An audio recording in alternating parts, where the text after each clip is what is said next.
আসসালামু আলাইকুম। আর আমাদের বাংলাদেশে গত পরশুদিন এক শয়তান মরছে, নজিবুল বাসার শয়তান। এই শালা শয়তান সাইদি হুজুরের বিরুদ্ধে কিন্তু প্রথম অভিযোগ করছে। জোরে কোন কথা ঠিক কিনা? প্রথম অভিযোগ করেছে আল্লামা সাইদির বিরুদ্ধে। হাসিনা কোনো তদন্তই করেনি, বিনা তদন্তেই সাইদি হুজুরের কেস লিয়ালিস। আপনারা বলেন তো, তদন্তের কথা কোরআনে আছে না নাই? আমি আয়াত পড়ে আপনাকে শোনাবো। তদন্তের কথা আল্লাহ কোরআনেও বলেছে। ভাই যান, মাটির বাড়িতে মোবাইল নেটওয়ার্ক পায় না, পায়। আপনাদের গ্রামত কি মাটির বাড়ি আছে নাকি? আছে? মাটির বাড়িতে কিন্তু মোবাইল নেটওয়ার্ক পায় না। ইমাম সাহেব ওই জানলার কাছে শুয়ে থাকে, মোবাইল হাত দিয়ে বাইর করে থই, কল আসলে লাউড স্পিকার দিয়ে কথা কয়, কারণ কানের কাছে আনলে নেটওয়ার্ক নাই। তো এটা দেখে এক ছেলে বলতে যে, হুজুর আপনি এত বোকা কোত্থেকে হলেন? আপনি 400 টাকা দিয়ে একটা মোবাইল অ্যান্টিনা কিনে বাঁশের মাথাতে অ্যান্টিনা ঝুলে দেয়, সেখান থেকে তার না মোবাইলের মধ্যে ঢুকে দেন, আপনি যেটি থাকবেন সেটি নেটওয়ার্ক। তো যুবকের কথা মতো ইমাম সাহেব একটা অ্যান্টিনা কিনে বাঁশের মাথা দিয়ে মোবাইলের পিছনে লেখা দিয়েছে। পরে এক তেলতলা গোয়েন্দার দেখে বলতেছে, হুজুর আবার টিভিও কিনছে। তেলতলা গোয়েন্দার ওটা দেখেই আরে হুজুর আবার টিভিও কিনছে। ওটা কিসের অ্যান্টিনা শালা তেলতলা জানি না। ওই কোনোদিনও মসজিদে যায় না, সেই দিন গেছে, যাই বলতেছে নামাজ পড়া কি হবে, নামাজ পড়া কি হবে। সবাই বলতেছে, এই তুই তো নামাজই পড়িস না। এই জন্যই তো পড়ি না। তোমরা যার পাশে নামাজ পড়ে সেই হুজুরের টিভি দেখে, তোমরা জানো? আমি নিজের চোখে দেখে আসলাম, টিভি দেখতেছে।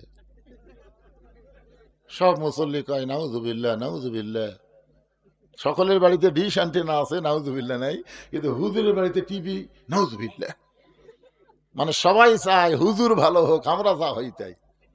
মসজিদের ইমামকে নিয়োগ দেওয়ার জন্য আপনার বহু কিছু দেখেন। ইমামের বইয়ের পর্দা আছে কিনা, ইমাম ঠিক মতো চলাফেরা করে কিনা, ইমামের দাড়ি ঠিক আছে কিনা, টুপি মাথা ঠিক মতো দেয় কিনা। একটা সামান্য মসজিদের নেতার জন্য যদি এত কিছু আপনারা দেখেন, তাহলে সমাজের এমপি যাকে বানাবেন তাকে দেখার দরকার আছে না নাই? জোরে কোন আছে না নাই? তেলতেলার এসে কই ভোট দাও, তেলতেলা।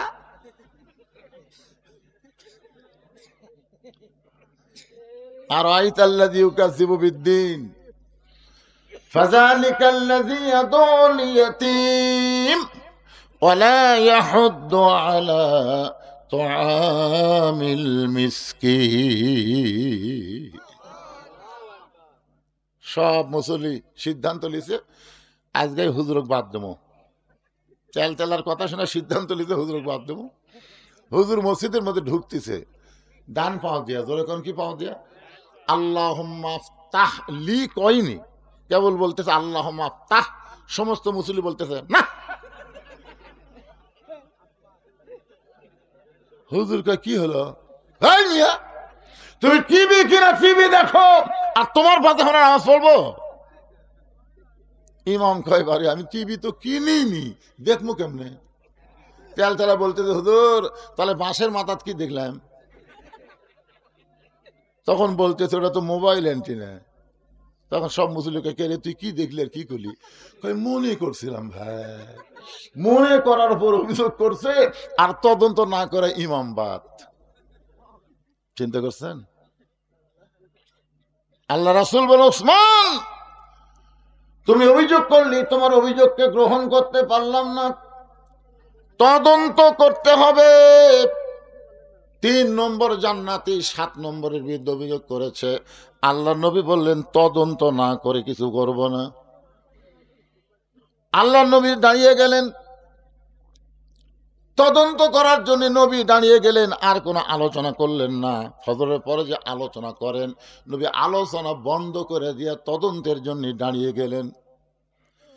নবী যখন মসজিদ থেকে বের হচ্ছেন, প্রত্যেকটা সাহাবী নবীর দিকে তাকায় আছে। আল্লাহর নবী বললেন, আমি তদন্তের জন্য রওনা দিলাম, তোমরা কি আমার সঙ্গে যাওয়ার চাও? সাহাবীরা বললেন, এ রাসূলুল্লাহ, যদি আপনি অনুমতি দেন আমাদের কোনো আপত্তি নাই। তার মানে নবী বুঝালেন যে একজন তদন্ত একদলীয় তদন্ত না করে সর্বদলীয় তদন্ত করা দরকার। জোরে কোন ঠিক কিনা? আপনারা বলেন তো, বাংলাদেশে যারা যুদ্ধাপরাধী, যাদেরকে অন্যায়ভাবে ফাঁসি দেওয়া হলো হাসিনার সময়, এই মানুষগুলা কি খারাপ ছিল না ভালো ছিল? এক বাক্যে বলেন তো, ভালো না খারাপ? কে তদন্ত করছে? এক দলীয় তদন্ত করছে ভাই। তদন্ত করে ভালো মানুষগুলোকে ফাঁসির কাস্টে ঝুলাই দিল। আল্লাহর নবী বললেন, তোমরা যদি চাও তাহলে আমার সঙ্গে তদন্তে অংশগ্রহণ করতে পারো। নবী আমার সামনে সামনে, প্রত্যেকটা সাহাবী পিছনে পিছনে রওনা দিলেন। কারণ নবী যখন সামনে চলবে, নবীর সামনে কেউ যাবার পারবে। কোরআনে আল্লাহ বলেছেন, আমার নবী যখন কথা বলবে, নবীর মুখের ওপর কেউ কথা বলতে পারবে না। নবী যখন রাস্তা চলবে, নবীর সামনে কেউ রাস্তা চলবে না। বর্তমানে বাংলাদেশে কোনো নবী নাই, কোনো আলেম ওলামা যদি আপনারা দেখেন রাস্তায় চলতেছে, যদি আপনি সামনে চলেন, আলেমকে দেখার সঙ্গে সঙ্গে যদি মনে করেন এখন তো আর নবী নাই, আল ওলামা ওয়ারাসাতুল আমবিয়া, আলেমরা হলো নবীদের ওয়ারিস, আমি হুজুরের সামনে যাব না, দরকার হলে হুজুরের পিছনে পিছনে যাব। রাসূল বলে, একটা আলেমকে সম্মান করে আলেমের পিছনে যদি 2টা কদম তুমি হাঁটতে পারো, আল্লাহ খুশি হয়ে তোমাকে 2টা জান্নাতের মালিক করে দিবে। ইন্নামা ইয়াখশাল্লাহ মিন ইবাদিহিল উলামা, আল্লাহ কোরআনে বলেছেন, বান্দা সমূহের মধ্যে আলেম বান্দারাই সবচাইতে আল্লাহকে বেশি ভয় করে। নবীও আলেমদের পক্ষে, আল্লাহ আলেমদের পক্ষে। খালি হাসি না, মুদির কথা শুনে আলেমদেরকে চেহারে নির্যাতন করছে। আরে আল্লামা সাইদুল হুজুর কিন্তু বাসায় থাকতো ইনশাল্লাহ। আপনারা দেখেননি যেদিন তাকে জেল থেকে হাসপাতালে নিয়ে, সেদিন যে একটা হাসি দিয়েছে, আমার মোবাইলে ভিডিও করে রাখছে, ওটা আমি লোড করে রাখছি। এ হাসি দেখলে মনে হয় একটা জান্নাতি হাসি। জোরে কোন কথা ঠিক কিনা? এইরকম হাসি দিয়ে যে লোকটাকে নিয়ে গেল।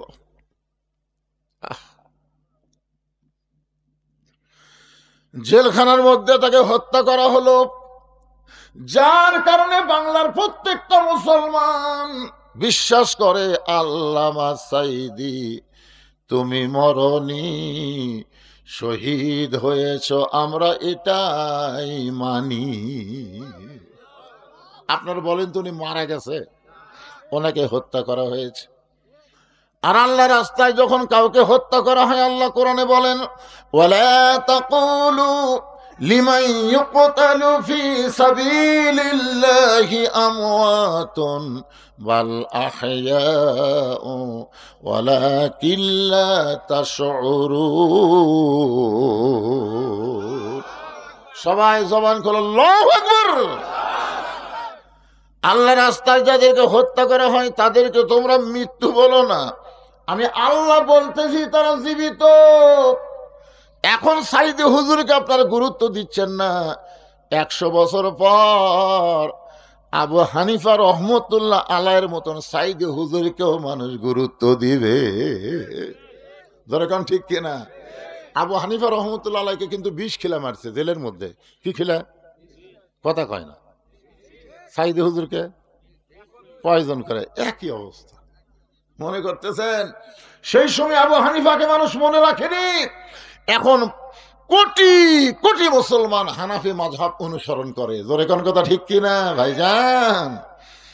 এই ভালো মানুষকে কোনোদিন হত্যা করে শেষ করা যায় না। তারা কিয়ামত পর্যন্ত অমর থাকে। হোসাইন কিয়ামত পর্যন্ত থাকবে, কিন্তু ইয়াজিদ আছে আছে। আপনাকে গোটা ইউনিয়ন খুঁজে দেখেন তো একটা এজিদ পাবেন, এজিদ। কিন্তু প্রত্যেকটা পাড়ায় পাড়ায় হোসাইন আছে না নাই? হক কথা জোরে বলা লাগবে, আছে না নাই? একটু মনোযোগ দিয়ে শোনেন। নবী গেলেন সামনে সামনে, সাহাবীরা পিছনে পিছনে। তালহার বাড়ির দরজায় আল্লাহ নবী দাঁড়াইলেন। নবীর সুন্নত হলো কারো বাড়ির দরজায় গিয়া খটখটি করা যাবে না, কলিং বেলে চাপ দেওয়া যাবে না। হয়তো বলুন হুজুর তখন তার কলিং বেল ছিল না, এখন তার কলিং বেল আছে, আছে না নাই? এই বগুড়া রহমাননগর আমার এক বন্ধুর বাসা। আমাকে মাঝে মধ্যে বলে, হুজুর আমি একটা বাসা করছি, আপনি একটু আসবেন বাড়ি দোয়ার জন্যে। তা আমি একদিন যাও, বাসার বিশাল গেট, সে গেট দেখে আমার আত্মা খাসা, সোনালী রঙের সেই মশানার গেট। আমি গেটে যা সালাম দিলাম, নবীর সুন্নত, আসসালামু আলাইকুম ইয়া আহলাল বাইত। ওই গেটের পাশে একটা পানের দোকান আছে। এই দোকানদার বলতে, হুজুর 1 কোটি বার সালাম দেন, কাম হবি না, কারণ আপনি কাক সালাম দিচ্ছেন। তখন আমি নাম ধরে বললাম, কই হুজুর পাক সালাম দিয়ে আপনি নিচে আনবার পারবেন? ওই 6 নম্বর দেখেন, কলিং বেলের লেখা আছে 1 2 3 4 5 6, এই 6 টিভি মারেন। আমি 6 যে টিভি মারছি ভাই, বিশ্বাস করেন টিভি মারাও সারা, আমি 2 ধাপ দৌড় দেওয়া সারা। মানে ওই 6 টিভি দিলে কুত্তের সাউন্ড, বিদেশি যে কুত্তে আছে এই কুত্তের ঘাউ ঘাউ ঘাউ করে সাউন্ড। আমি কইলাম টিভি মারা মাত্র বিদেশি কুত্তার সাউন্ড, আমি 2 ধাপ দৌড় মারছি। পানালা খালি হাসতে থেকে, হুজুর দৌড়ান কেন? এটা কলিং বেলের সাউন্ড হুজুর। কেউ কবিতরের সাউন্ড দিছে, কেউ কাউয়ার সাউন্ড দিছে, কেউ কুত্তার সাউন্ড দিছে, এক একটা এক এক সাউন্ড। তা আমি বললাম, কে রে এত সাউন্ড থাকতে এই কুত্তার সাউন্ড পছন্দ করলো কেন? কিছুক্ষণ পরে দিকে নামে আসে, আমাকে বলতে যে হুজুর আইসেন, আসসালাম আলাইকুম হুজুর আসেন। আমি কই ভাই যাওয়ার আগে জানতে চাই তুমি কুত্তার পছন্দ করলে কে? হুজুর ফকিরের অত্যাচার হুজুর। এখন কতগুলো ফকির আছে, এরা কলিং বেলের চাপ দিয়ে ভিক্ষা চায়। তা আমি সে বুঝে শুনে কুত্তার সাউন্ড দিছি। প্রথমে একদিন এক ফকির কেবল টিভি মারিছে, কুত্তার সাউন্ড পায় মারছে দৌড়, আর ঝোলার যা চাউল আছে সব পড়ে আছে। ওই এলাকার যত ফকির আছে সমস্ত ফকিরের কাছে যে 6 নম্বরে যেন মারিস না, 6 নম্বরে কিন্তু কুত্তা আছে। সেদিন থেকে আমাকে আর কোনো ফকির। আমি কইলাম তাহলে যাই ভাই। দেখে যাবেন কেন হুজুর? ফকির কইছে 6 নম্বরে কুত্তা আছে। তো তুই তো কুত্তেই, তুই তো মানুষ না। আল্লাহ কোরআনে বলেছে, আম্মান সাইলা ফালা তানহার, সাইলকারীকে খালি খালি ফিরাইও না। আর তুমি কুত্তার সাউন্ড দিয়া ফকিরের ধোলার চাউল খাইয়া দিছে, তুমি মানুষ? তুমি একেবারে পুরিয়া কুত্তে। জোরে কোন কি কথা কন না কেন? কি দেওয়া লাগবে? সালাম।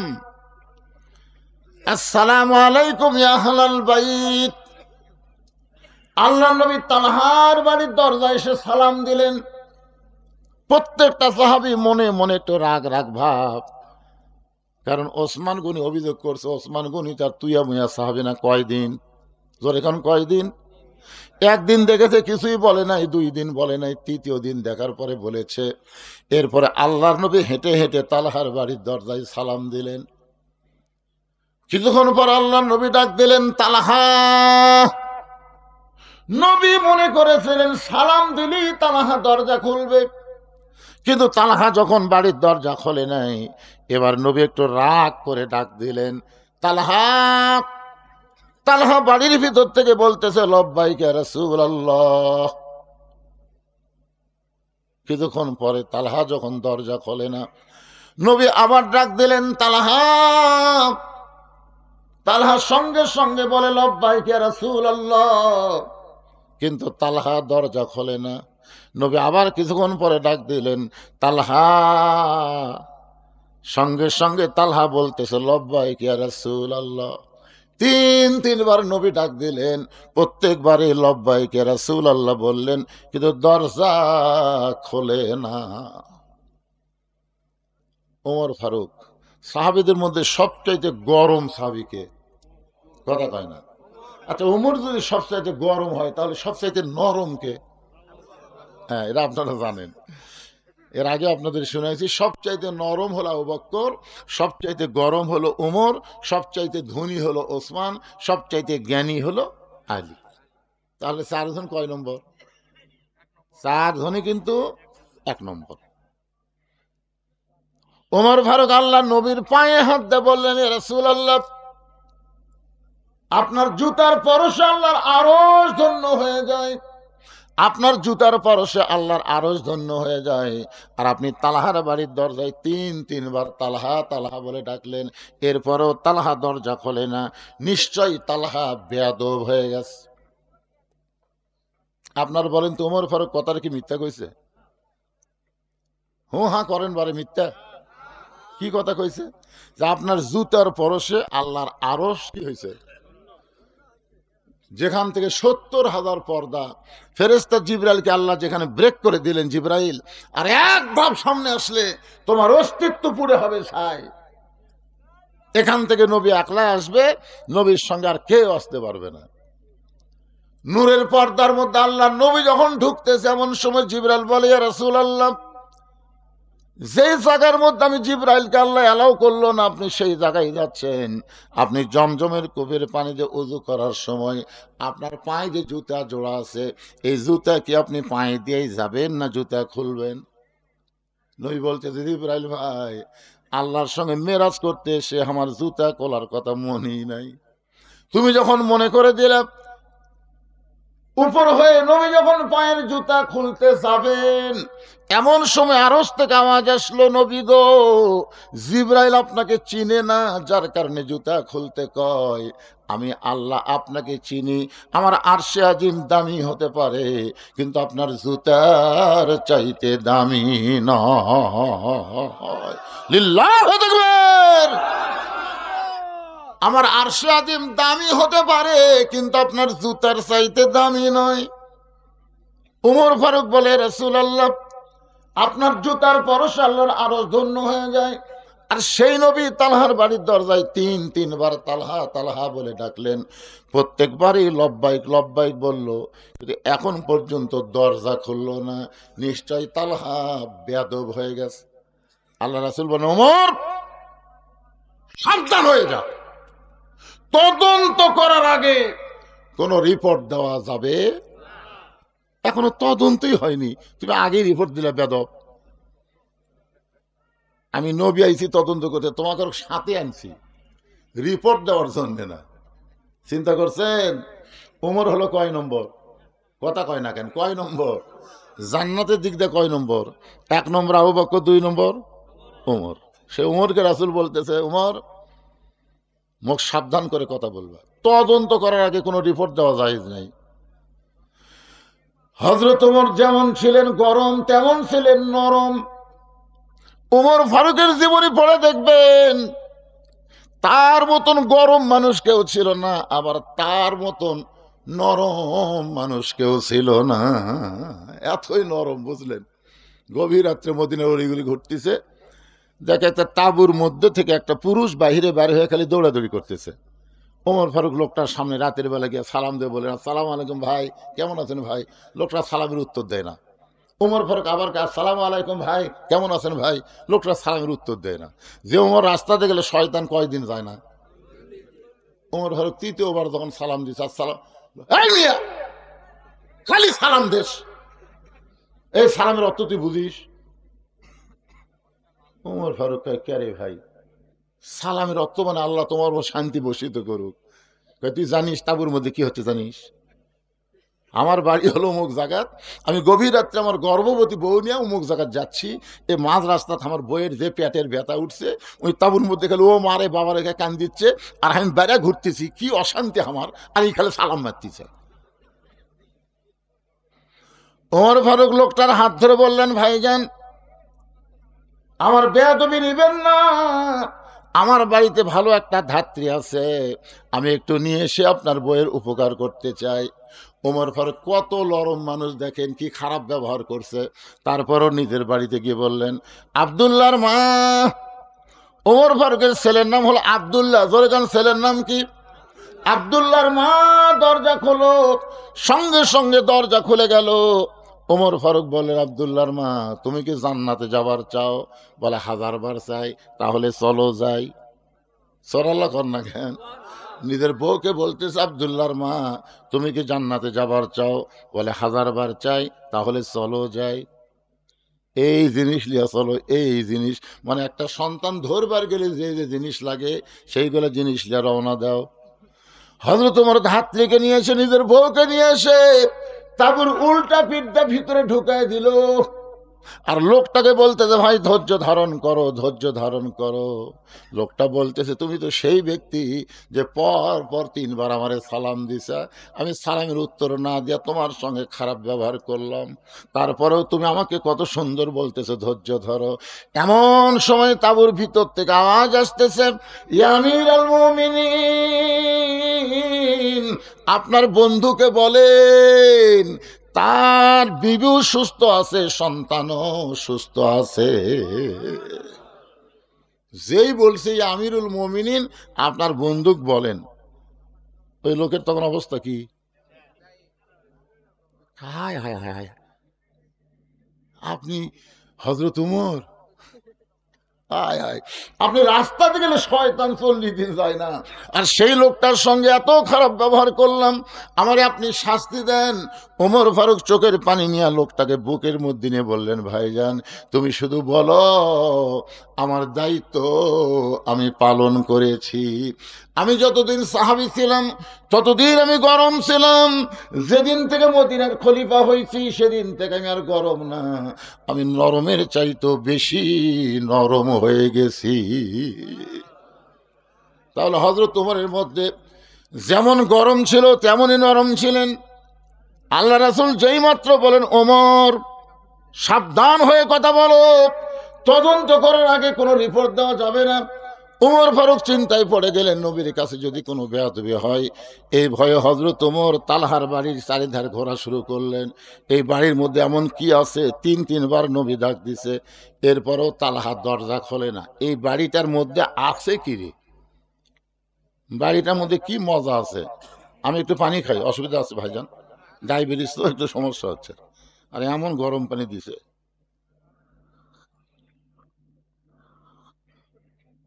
একটু জিকির করেন লা ইলাহা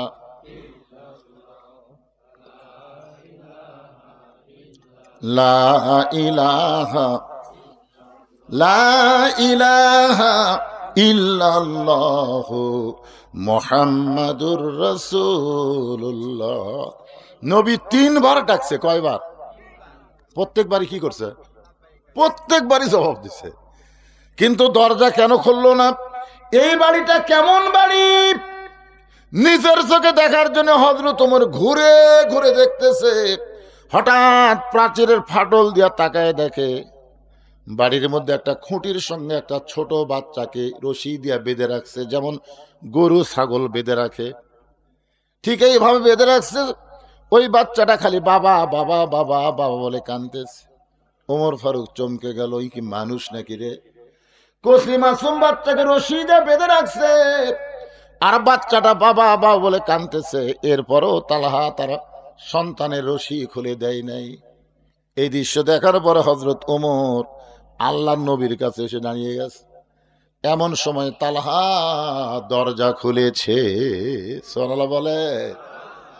আল্লাহ রাসূল বললেন, তালহা তোমার বিরুদ্ধে 1 নম্বর অভিযোগ হলো, পর 3 দিন ফজরের সালাম ফিরানোর সঙ্গে সঙ্গেই তুমি বাড়ির দিকে দৌড় দাও।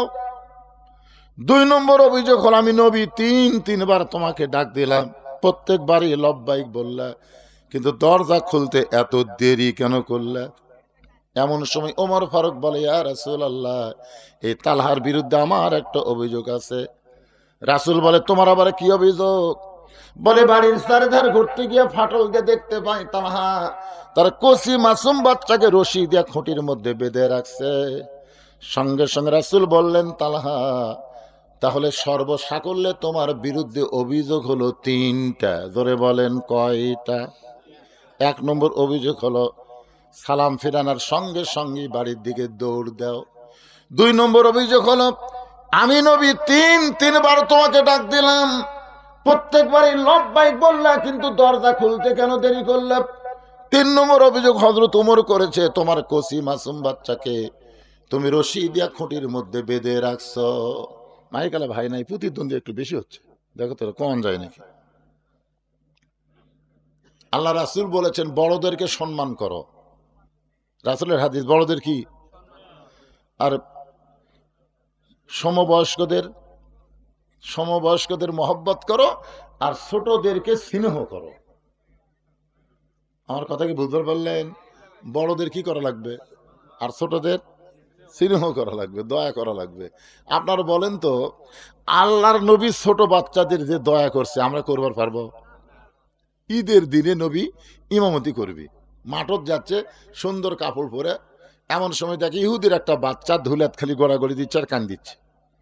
ইহুদির বউ সাইটে লুকে আছে, কয়েকদিন আগে ওই বাচ্চার বাপ মরে গেছে। ইহুদির বিবি চিন্তায় পড়ল, মুসলমানের নবী নাকি। ওয়ামা আরসালনাকা ইল্লা রাহমাতাল লিল আলামিন। আল্লাহ তাআলা বলেছেন আমাদের নবীকে বিশ্ব জগতের কি রহমত। তো দেখি তো আয়াতটা সত্যি কিনা, এটা যাচাই করার জন্য মাও লুকে আছে গাছের আড়ালে, আর বাচ্চাকে ফেলে দেখেছে ধুলার ভিতরে। ওই ছোট বাচ্চা খালি বাবা বাবা বলে কাঁদতেছে।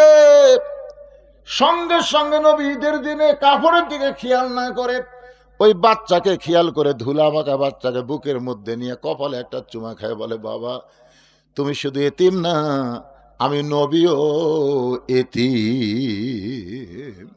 শিশুকালে মইরা গেছে মা, গর্ভে থাকতে মরছে পিতা, আমি চোখে দেখলাম না। কে করিবে লালন পালন, কে দিবে সান্ত্বনা, এই দুনিয়ার বড় এতিম নবী ছিলেন একজনা। মাথার পাগড়ি দিয়া ইহুদির বাচ্চার গায়ের ধুলা যখন নবী মুছে দেয়, এমন সময় মা চিৎকার করে বলে, ও মুসলমানের নবী, আজ থেকে শুধু আপনি মুসলমানের নবী না, আজ থেকে আপনাকে আমি নবী হিসাবে স্বীকার করে নিলাম। জোহরের নামাজের প্রথম রাকাতে নবী 3 বার সুবহান রাব্বিল আলা বলেছে। প্রথম রাকাতের প্রথম সেজদায় কয়বার? 3 বার সুবহান রাব্বিল আলা বলেছে। দ্বিতীয় সেজদার নবী তোলে না। 100 বার সুবহান রাব্বিল আলা সাহাবীরা পড়ছে, কিন্তু নবী সেজদা তোলে না। দ্বিতীয় রাকাত ঠিকই বলেছে, তৃতীয় রাকাত ঠিকই বলেছে, চতুর্থ রাকাত ঠিকই পড়াইছে, কিন্তু প্রথম রাকাতের দ্বিতীয় সেজদা এত লম্বা। নামাজ শেষ হওয়ার পরে হযরত ওমর বলতেছে, ইয়া রাসূলুল্লাহ, দ্বিতীয় রাকাতে আপনি এত লম্বা সেজদা দিলেন, আমরা 100 বারের বেশি সুবহান রাব্বিল আলা বললাম, এরপরেও আপনি সেজদা তোলেন না, কারণ কি? বলে তোমরা সবাই যখন সেজদায় ছিলে, এমন সময় আমার 2টা ছোট্ট নাতি হাসান হোসাইন আমার পিঠের উপর চড়ে বসলো, আমার পিঠের উপরে চড়ে বসলো। আমি যখন ওদের পিঠ থেকে নামাবার চাই, এমন সময় আল্লাহ বলে, হাবিব হাসান হোসাইন আপনি নবী জানেন না, নানা মনে করে আপনার পিঠে বসে আছে, যতক্ষণ ওরা পিঠে থাকবে আপনি সেজদা থেকে মাথা তুলবেন না। সাহাবীরা রে, ছোট বাচ্চাদেরকে আমার আল্লাহ বড় ভালোবাসে।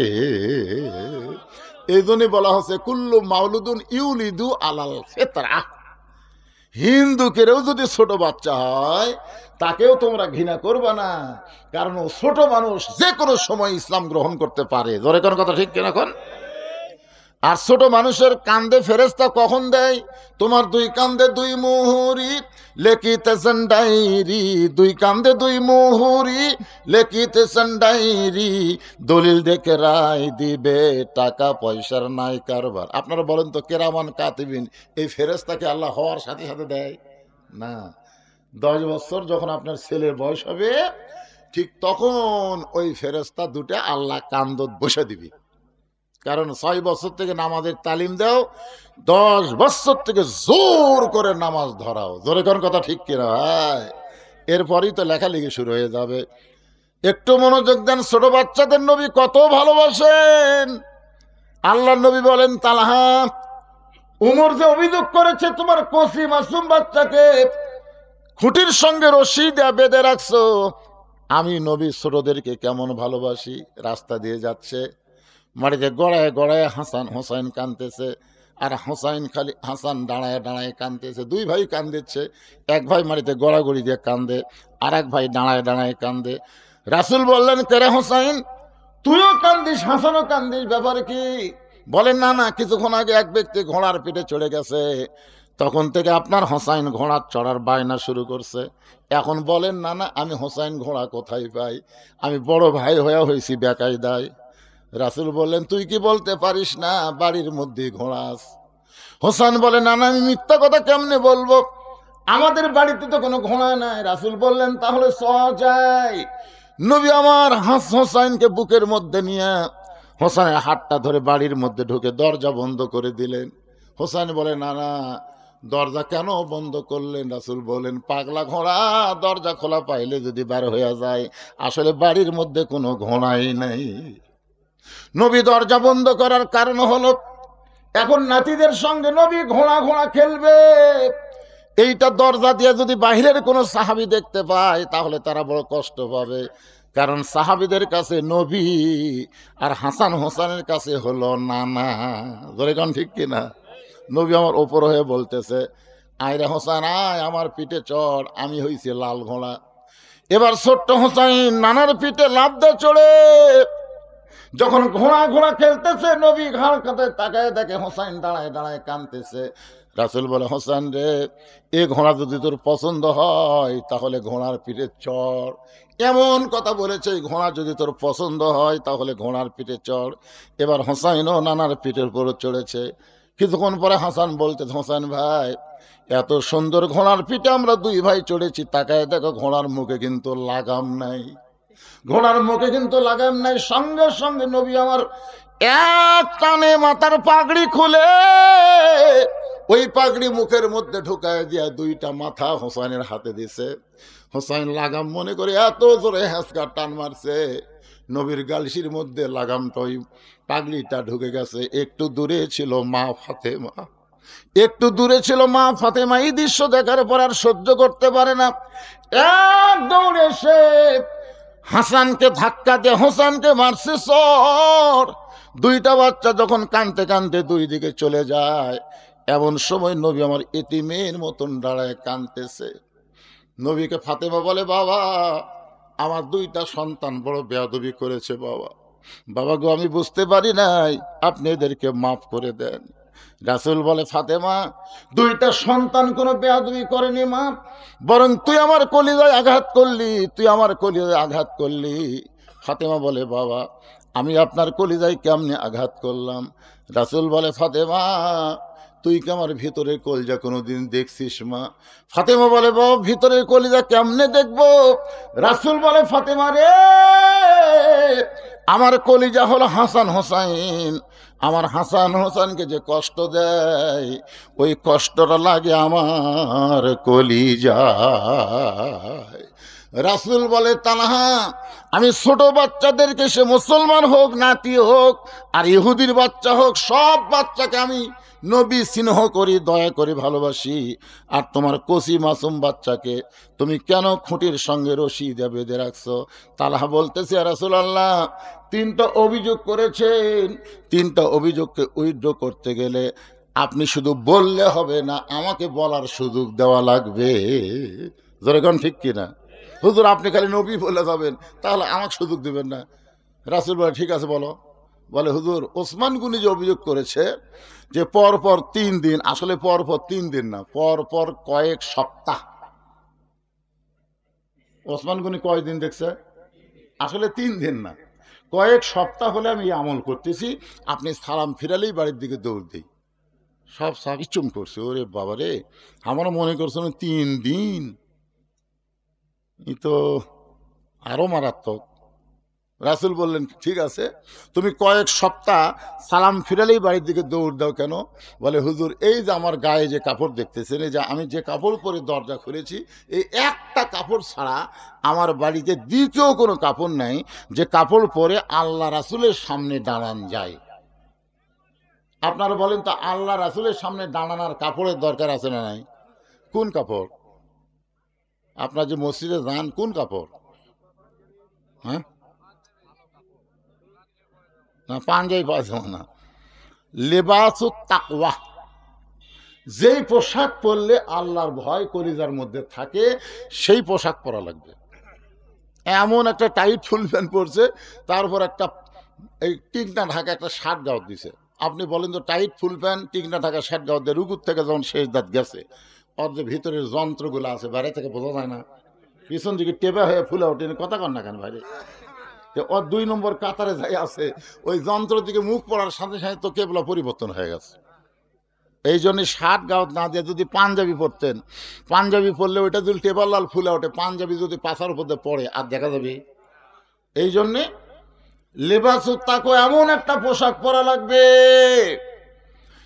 যেই পোশাক পরে আল্লাহ নবীর সামনে দাঁড়ানো যায়, তালহা বলতেছে, ইয়া রাসূলুল্লাহ, আমি মাটির একটা গর্ত করেছি, মাটির একটা গর্ত করে যেমন তেমন কাপড় পরায়া আমার বউকে মাটির গর্তের মধ্যে নামায় দেই, বউকে মাটির গর্তের মধ্যে নামায় দিয়ে এই কাপড় পরে আপনার পিছনে ফজরের নামাজ পড়তে যাই।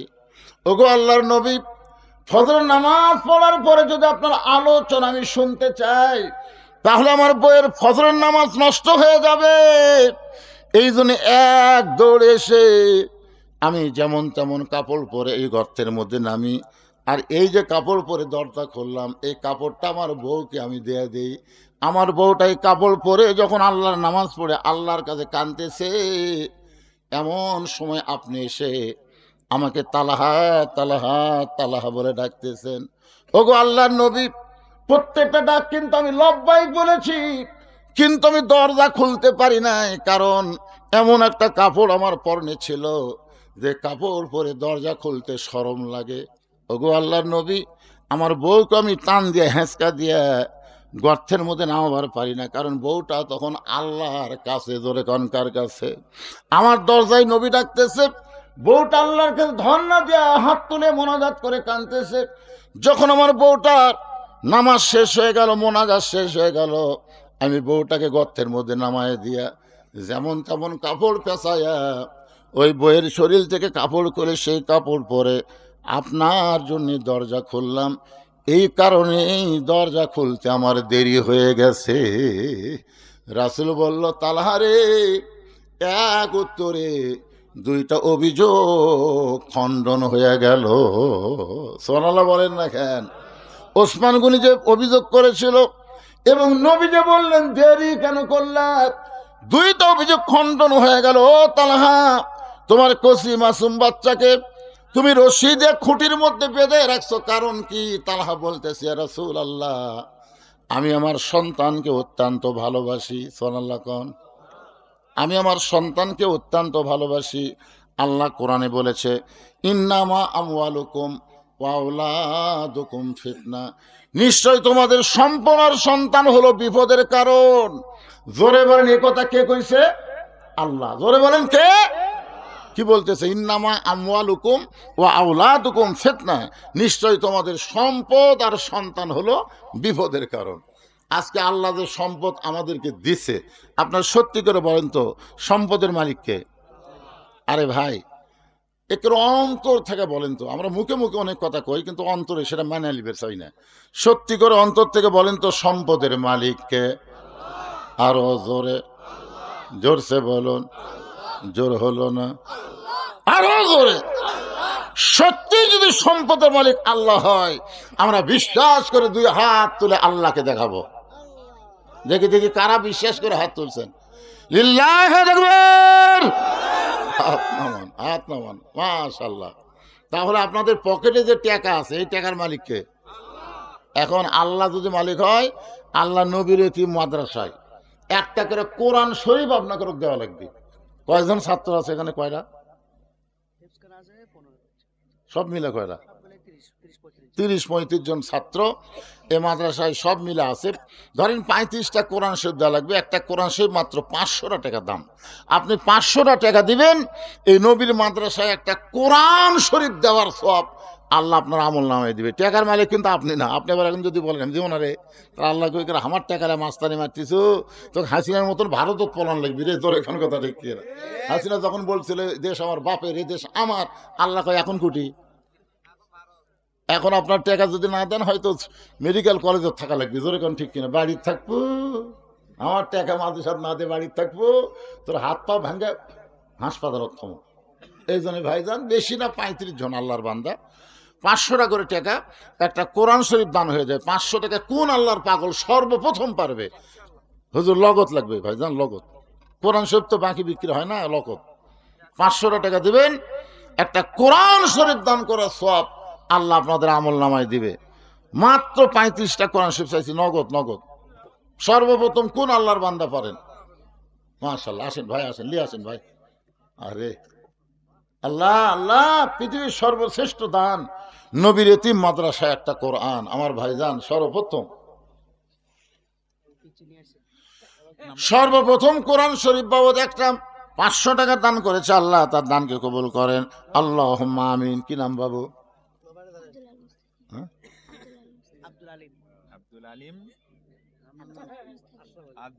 আব্দুল আল মুস্তাকিম কোরআন শরীফ বাবদ 500 টাকা দান করছে, আল্লাহ দানকে কবুল করেন। আশরাফের আল্লাহ তোমার একজন বান্দা কোরআন শরীফ বাবদ 500 টাকা দান করেছে। পৃথিবীর শ্রেষ্ঠ দান একটা কোরআন। এই দুইজন দৌড়াই খেয়ে কোরআন আদায় হচ্ছে, না দিলে বসে থাকেন, দেখেন দেখাও সব আছে তো ভাই, দৌড় মারেন কেন? আব্দুল মান্নান কোরআন শরীফ বাবদ 500 টাকা দান করেছে। আব্দুল কি হলো বাবা? দেখো তার দিকে যাও, ময়না আল্লাহ। আব্দুল খালেক কোরআন শরীফ বাবদ 500 টাকা দান করেছে, আল্লাহ দানকে কবুল করেন। আরেকজন কোরআন শরীফ বাবদ 500 টাকা দান করেছে। কে মারা গেছে? শহর দিকে শাহজাহান মারা গেছে। আহারে মারা গেছে। তার পক্ষ থেকে কোরআন শরীফ বাবদ 500 টাকা দান করলো, আল্লাহ তার কবরকে জান্নাতের টুকরা বানায় দেন। আপনাদের বাপ মা যদি কবরে যায়, বাপ মার জন্য দেন। আব্দুল সালাম কোরআন শরীফ বাবদ 500 টাকা দান করেছে, আল্লাহ দানকে কবুল করেন। আনোয়ার হোসেন কোরআন শরীফ বাবদ 500 টাকা দান করছে। বাপ মা মারা গেছে, বাপ মা কবরে গেছে, বাপ মার জন্য একটা করে কোরআন শরীফ দেন ভাই, একটা করে কোরআন দেন। আল্লাহ বাবার জন্য কোরআন শরীফ বাবদ 500 টাকা দান করেছে, আল্লাহ দানকে কবুল করেন। আল্লাহ নেক নিয়ত নিয়ে গেছে পড়াক, আল্লাহুম্মা আমিন। 500 টাকা দান করেছে কোরআন শরীফ বাবদ, আল্লাহ দানকে কবুল করেন। মোবাজ্জল ভাই কোরআন শরীফ বাবদ 500 টাকা দান করছে। একে দিল মিঞ্জু আল্লাহ কোরআন শরীফ বাবদ 500 টাকা দান করেছে, আল্লাহ দানকে কবুল করেন। আপনার কি মেয়ে মানুষ বসার ব্যবস্থা করছেন? সেটা কোন সাইডে? তো ওটি তোরা দেওয়ার জন্য লাফাচ্ছে, কিন্তু ওটি যাবি কে? ওটিকে আদায়ের লোক আছে। ও মা মারে মা খাদিজার সঙ্গে যেন আল্লাহ জান্নাতে কোরআন শরীফ বাবদ 500 টাকা দান করবেন। বাপ মা যাদের কবরে গেছে, একটা কোরআন দান করলে বাপ মার কবর আল্লাহ জান্নাতের টুকরা কে দিল? নাম বলে নাই আমার এক ভাই কোরআন শরীফ বাবদ 500 টাকা দান করেছে, আল্লাহ দানকে কবুল করেন। আল্লাহুম্মা আমিন। হ্যাঁ, সবার থেকে আসেনি, কুটি গেছে। আচ্ছা না দিয়ে করে কোরআন শরীফ দিতে পারবি না, এদিকে হয়তো দান করে পারবি। 500 টাকা সবার আছে, তাই 200 টাকা 100 টাকা 300 টাকা 400 টাকা দান করবি। কোরআন হলো 500 আর দান 200 100 যাই পারেন সবাই দান করবেন এই মাদ্রাসায়। যদি নগদ না পারেন বাকি আলু দেন। আলু লাগালে আপনারা আলু লাগাছেন, এবারে কিন্তু আলুর দাম কমবি রে। মানে আমি যত জায়গা যাচ্ছি, শিবগঞ্জের কোনো জমি আর ফাঁকা নাই ভাই। আলু হাই রে, আলু রে।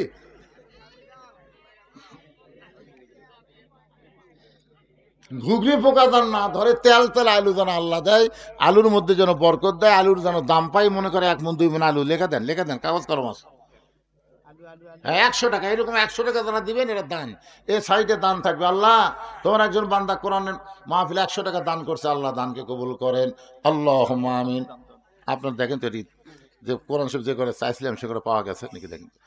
আল্লাহর একটা কোরআন শরীফ 500 টাকা দান করছে। আমি 35টা চাচ্ছি, 35টা দিয়ে কয়টা হলো?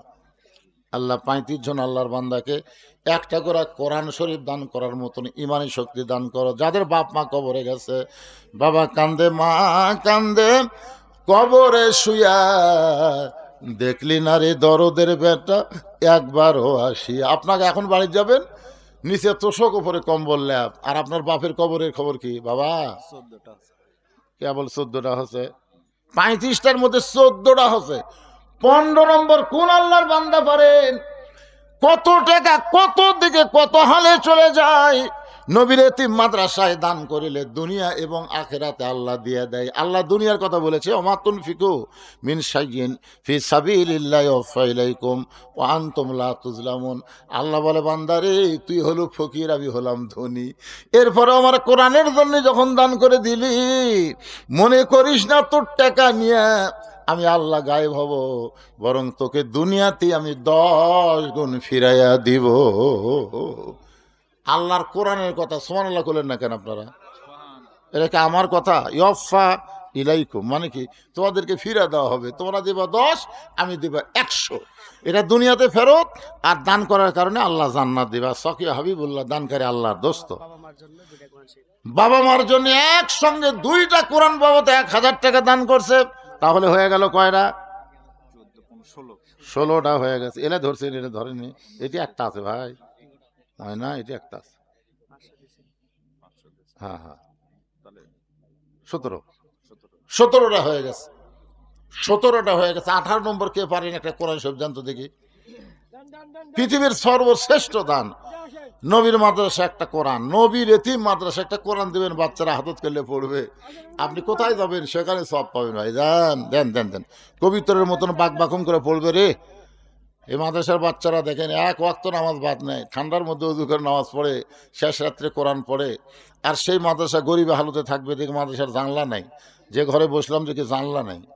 এই নবীর এতিম মাদ্রাসায়, এতিম ঘরে, নবীর ঘরে একটা ঠাই দেওয়া, ঠাই জানলা দেওয়ার মতন কোন আল্লাহর বান্দা আছে যে হুজুর আমি একটা জানলা লাগা দেবো? হুজুর আমার বাড়ির জানলা আছে আর নবীর ঘরের জানলা নেই, হুজুর আমার মনে খুব কষ্ট লাগতেছে, হুজুর আমি একটা ঠাই জানলা দেবো হুজুর। এরকম কোনো আশেক আছে? এরকম কোনো নবীর পাগল আছে? পাগল আছে যে একটা ঠাই জানলা দিবেন নবীর মাদ্রাসায়? যে করা 20 টাকা ছিল সব লিয়ে আসছে, একটাও থইনি। দেখেন সব 20 টাকার লোক। আল্লাহ আল্লাহ তোমার বান্দা দান করছে, আল্লাহ যে নিয়তে দান করলো আল্লাহ তার নেক নিয়ত নেক আশায় কবুল করো, ধরে কোন আমিন। এই পশ্চিম পাটিতা পাড়ার কারা আছে রে? এর মধ্যে পশ্চিম পাটিতা পাড়ার কারা? হাত তোলেন তো দেখি। এই পশ্চিম পাটিতা পাড়ার কোন লোক নাই? হাত তোলে না কেন রে?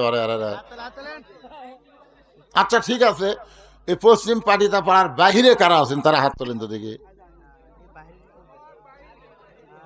এরা ইয়ার কি মারতেছে, তারা এরা এরা মাহফিলের ডাক দিয়ে ইয়ার কি হাত নামান, আল্লাহর সাথে ইয়ার কি করতেছে? এই পশ্চিম পাটিতে পাড়ার লোক কি আত্মীয় স্বজন ল্যাপের মধ্যে ঘুমে যায়? খালি বেড়ার লোক যদি আজকে এখানে আপনার না আসতেন, তার আজ কি হতো কন্ত? তাই তো কই করে টেকা পাওয়া যায় না কেরে? এই মাদ্রাসার সভাপতিকে, এই পশ্চিম পাটিতে পাড়া মাদ্রাসার সভাপতিকে, সভাপতিও নাই। আচ্ছা এই যে আলহাজ আনোয়ার হোসেন সরকার, এর কে? মারা গেছে?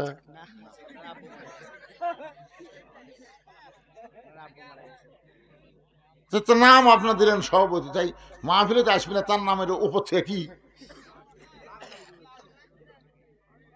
আচ্ছা সহ সভাপতি রেজাউল করিম উনি আছেন, আপনি একটা ঠাই দেন তো, একটা ঠাই দেন তো, এই দিক দিয়ে লাগান থেকে শোঁ করে বাতাস ঢুকে পারে। মাশাআল্লাহ দিবে। লিল্লাহ তাকবীর। নবীর মাদ্রাসার একটা ঠাই জানলা ধরে বলেন মারহাবা। আজকের মাহফিলের সভাপতি সবাই বলেন জিন্দাবাদ। আল্লাহ মাদ্রাসা একটা জানলা দিছে, তার আপনজন যারা কবরে গেছে তাদের কবরে একটা জান্নাতের জানলা খুলে দাও, জোরে কোন আমিন। জোরে বলে আল্লাহ আমিন। আমার ভাইকে আল্লাহ বরকত দেখ, রহমত দেখ, হায়রে তাইবা দান করুক, আরো বেশি বেশি দান করে তৌফিক দেখ, জোরে কোন আমিন। ডক্টর শাহিন কোনটা? ডক্টর শাহিন আসেনি? কি ডক্টরই? হোমিওপ্যাথিক? হোমিও? আচ্ছা ঠিক আছে। ডক্টর শাহিন কোরআন শরীফ 500 টাকা দান করছে, 18 নম্বর হয়ে গেল। একজন যুবক ভাই আফেল আর একটা কোরআন দান করে 19 হয়ে গেল। আর মাত্র কয়টা লাগবে? 19 কিন্তু হয়ে গেছে, 19 না 20, যাই হোক স্যার 20 আর মাত্র 15টা লাগবে। দেখা যাক কি হয়। মাইকের মধ্যে কি একটা মাউস এতলো না করে? মাইকের মধ্যে কি আদায় করতেছে না, আদায় করে আরেক দিকে চলে যাচ্ছে নাকি? না না, এক মাহফিলিকে মেয়েদের মতো আদায় করার কাছে সব মেয়েরা বলতেছে কিছুক্ষণ আগে তো একজন আদায় করে নিয়ে গেল, কিছুক্ষণ আগে কে নিয়ে গেল আর খুঁজা পায়নি, পরে বোঝা গেল হিরোইন কর গাঁজা খোর। আয় এখন দেখেন তো মাইকের মধ্যে কেউ কাম সারতেছে কেনা ভাইরে?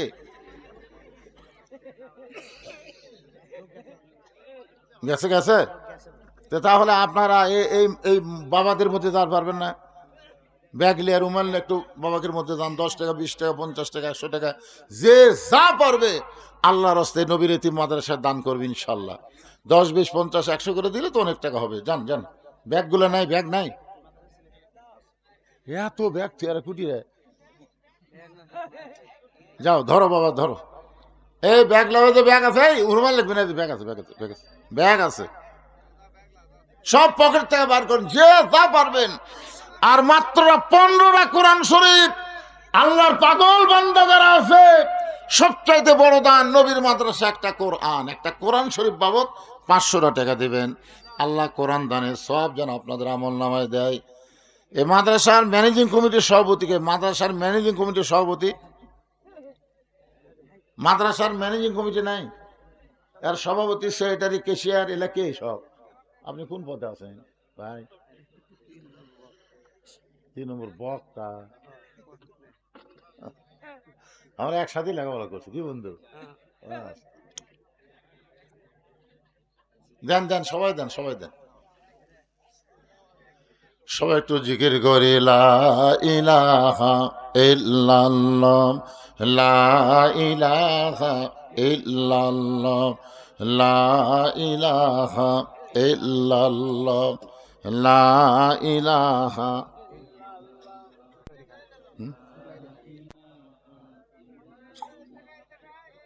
মুখ লাগে দেখা লাগে, লা ইলাহা ইল্লাল্লাহ। দেন সবাই দেন, ব্যাগের মধ্যে দিয়ে দেন, দেন সবাই দেন, লা ইলাহা ইল্লাল্লাহ, লা ইলাহা ইল্লাল্লাহ, লা ইলাহা ইল্লাল্লাহ, জোরে লা ইলাহা। যতগুলা অতিথির নাম লেখা দিয়েছে এই বিজ্ঞাপনে, এই অতিথিগুলা যদি দেয় তাহলে আপনার কাছে টাকা লেওয়াও তো জায়েজ নেই। এখন এই মালগুলা কি আসছে, এরা দিল কি দিল না, একটা লোক এই মাহফিলের পক্ষের একটা লোক এটি নাই রে যে মুরব্বী আমাকে বারবার আমার কাছে দাওয়াত দেয়, আমার কাছে যাই এ কুটি গেল। তো এর সামনে আসলে কি হয় দেখি।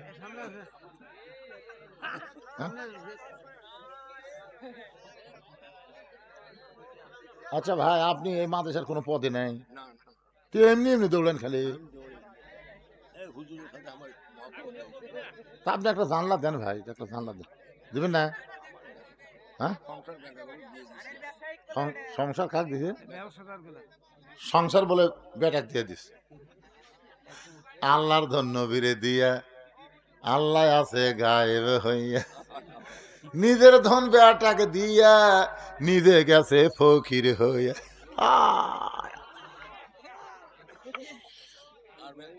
এই শোনেন, একটা জানলা দেওয়াই লাগবে, যত হাই বেটাক দেখুন জান।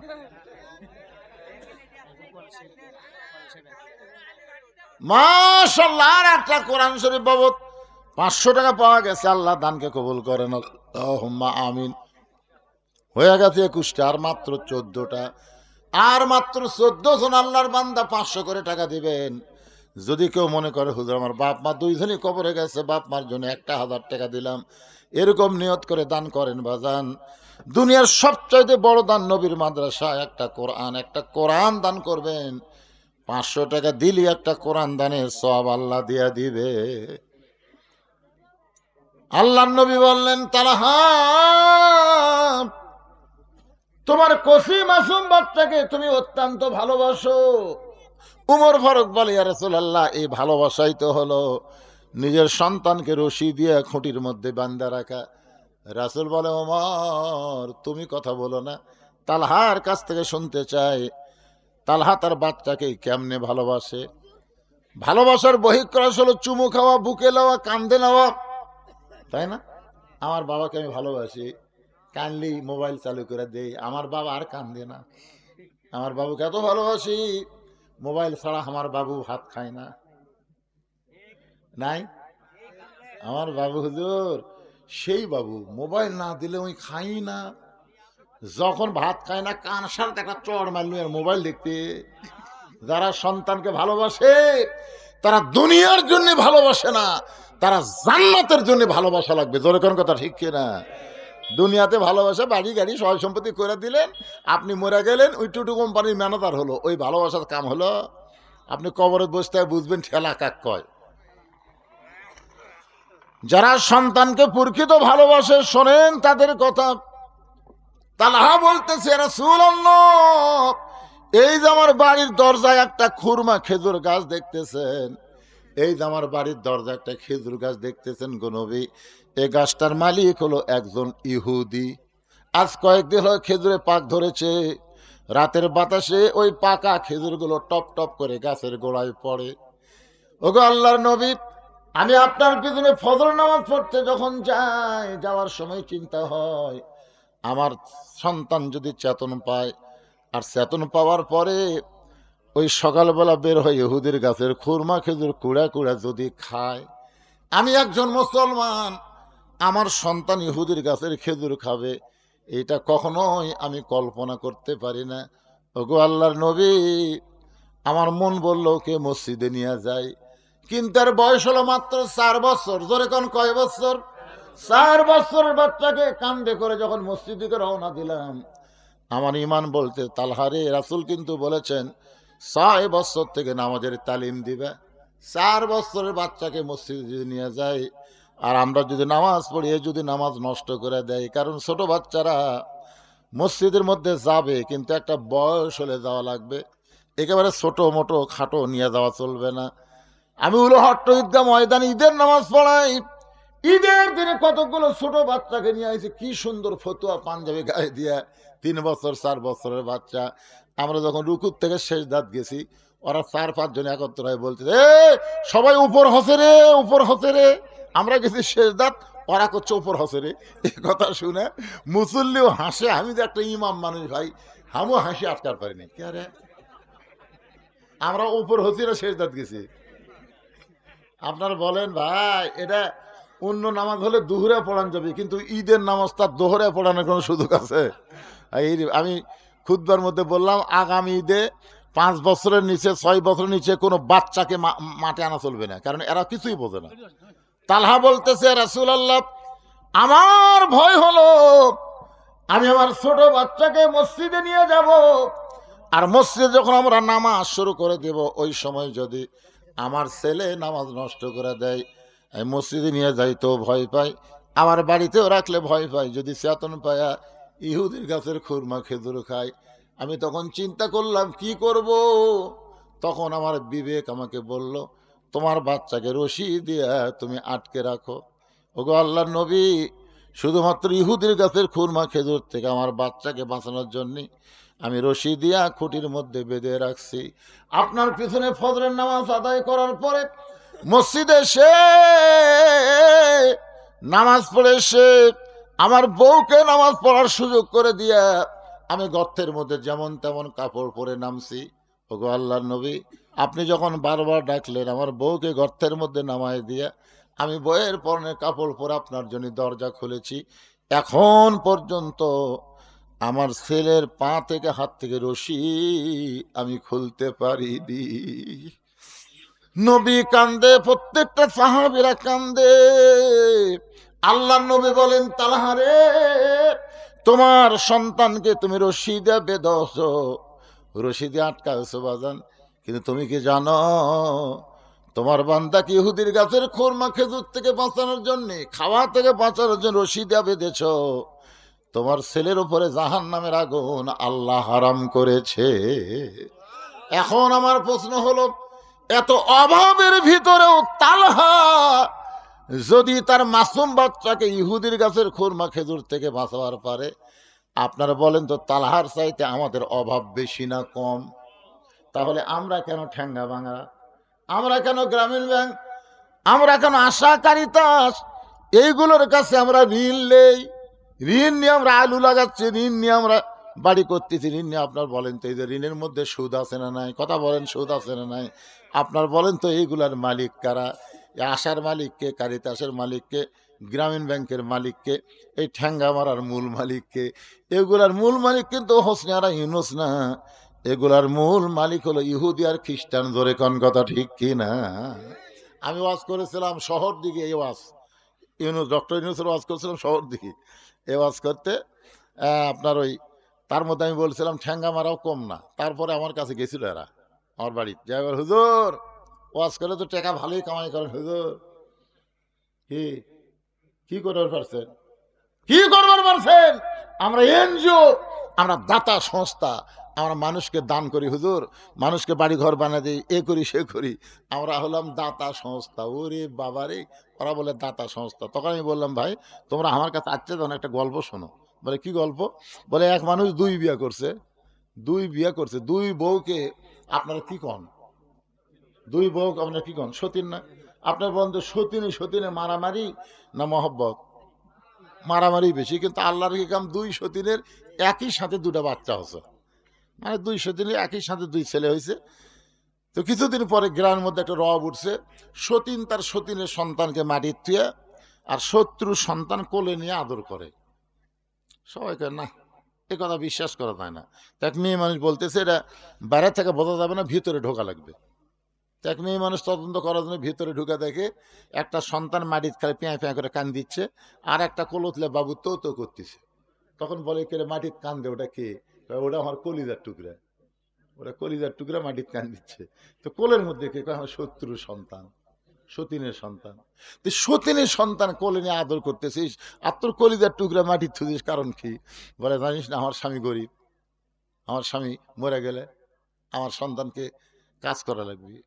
তো ছোটবেলায় মাটির থাকলে মাটির একটা আত কানেকশন পাচ্ছে, এদের রোদ পাচ্ছে, রোদের ভিটামিন সি পাচ্ছে, মাটির আত কানেকশন পাচ্ছে, আর যত কান দিচ্ছে তত ব্যায়াম হচ্ছে।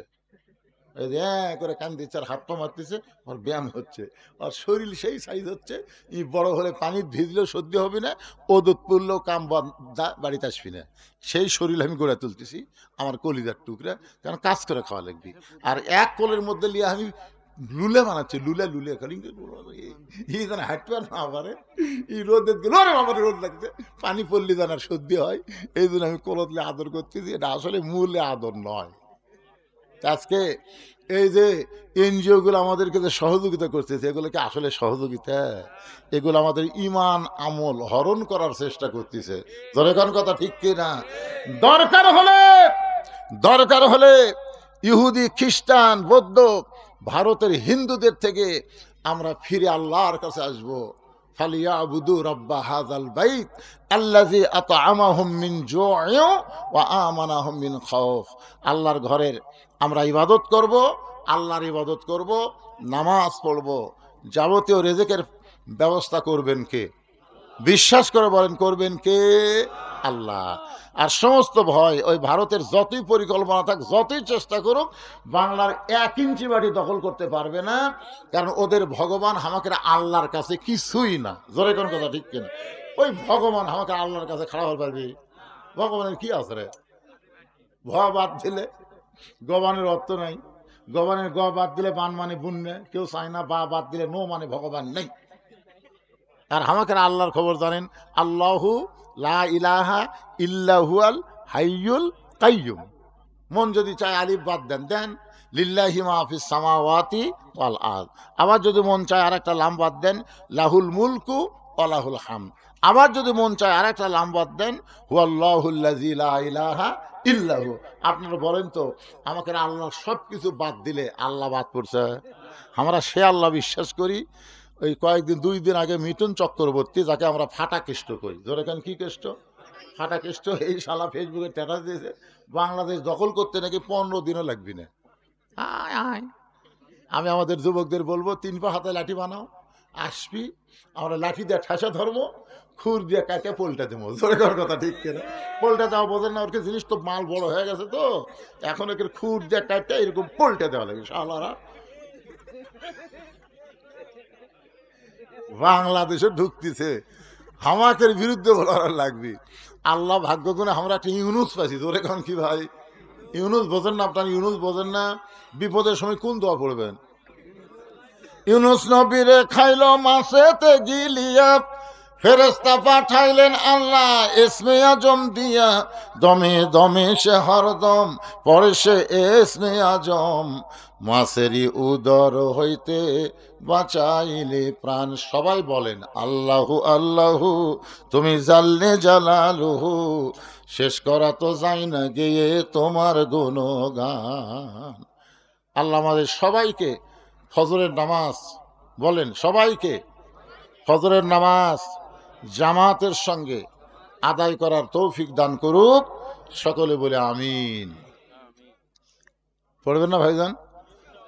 সারা রাত ওয়াজ শুনে ফজর কাজা করলে বক্তাও পিটন খাবি, মাহফিল কমিটিরাও খাবি, আপনারাও খাবেন। সারা জীবনের ওয়াজ যদি এক পাল্লায় দেওয়া হয় আর একটা ফজরের নামাজ যদি আর এক পাল্লায় দেওয়া হয়, আপনার বন্ধু কোনটার ওজন বেশি হবে? এই জন্য আপনারা সবসময় চেষ্টা করবেন যে যেই তারিখে বিজ্ঞাপন সেই তারিখের মধ্যেই মাহফিল যেন শেষ হয়। বগুড়ার মানুষ চালাক হবেন। কয় তারিখের মাহফিল? 2 তারিখের। এখন ঘড়ির টাকা দেখেন 3 তারিখ হয়ে গেছে, কি করবেন? আমরা 2 তারিখের দাওয়াত দিয়ে 3 তারিখে মোনাজাত করতেছি। ইস্তেগফার পড়ে আস্তাগফিরুল্লাহ রব্বি মিন কুল্লি জামবি ওয়া তুবু ইলাই লা হাওলা ওয়ালা কুওয়াতা ইল্লা বিল্লাহিল আলিয়্যিল আযীম আল্লাহুম্মা আমিন। আল্লাহুম্মা আনতাস সালাম ওয়া মিনকাস সালাম তাবারাকতা ইয়া যাল জালালি ওয়াল ইকরাম। আয় আল্লাহ তাআলা, কত কঠিন শীতের ভিতরে টপ টপ করে নিয়র পড়তেছে।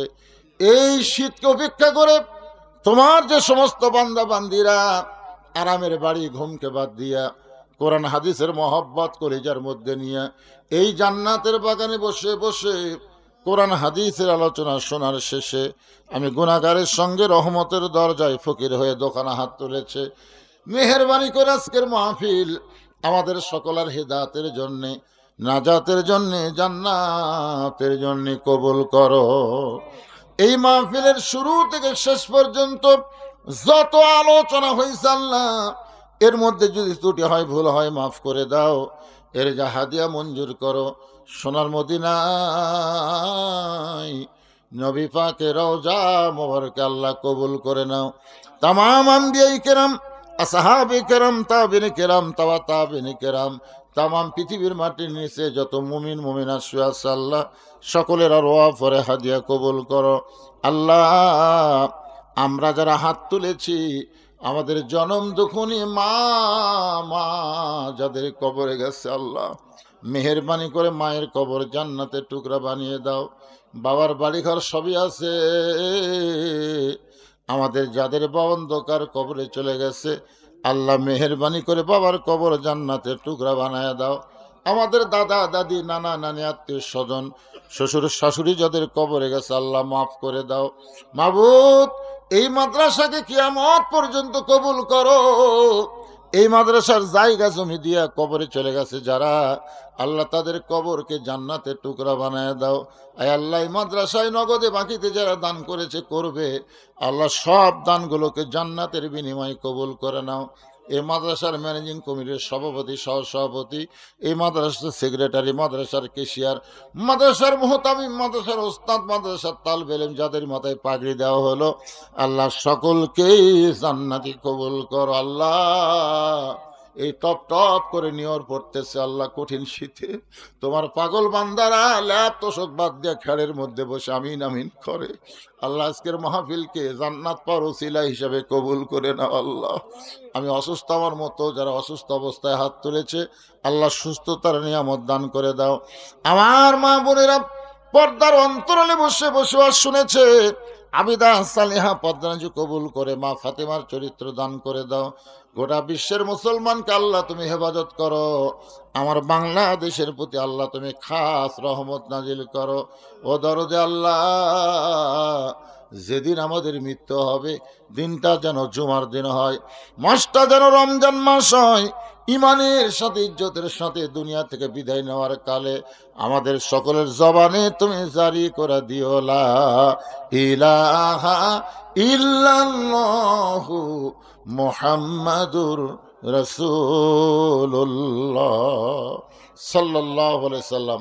আসসালামু আলাইকুম ওয়া রাহমাতুল্লাহি ওয়া বারাকাতুহু।